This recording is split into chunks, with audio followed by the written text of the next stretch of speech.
Hiya guys, all right. I just wanted to show you something really sort of cool in terms of some maths, which is a bit funky, right? So, like we've been talking about cable resistance, and in the NVQ, we have to sort of calculate expected results. So, for example, on a 2.5 twin and earth cable, we know the resistance is 19.51 from the on guidance note 3, right?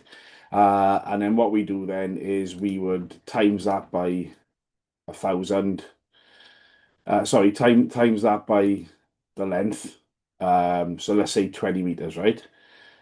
Equals that, and then we're going to divide that by 1,000 to get the expected resistance, right? So 0.39 ohms would be the resistance, yeah.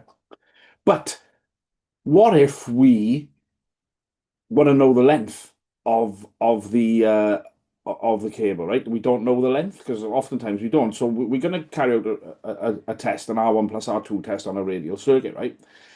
So let's say, for example, our result was, like we just said, 0.39, right? So we've got our ohms result of 0.39, right? What we're going to do is we're going to multiply that by a grand, yeah? And then we're going to see what that comes out at, right? And then we are going to divide it this time by that resistance from guidance not free per meter, 19.51. And that'll give us the length. It's just short of 20 meters. So that's pretty cool. Some pretty funky maths there. And something I quite enjoy doing. But that's quite an easy way of calculating how much cable you've got in a drum, or if you don't know the circuit length and you want to know, now you know.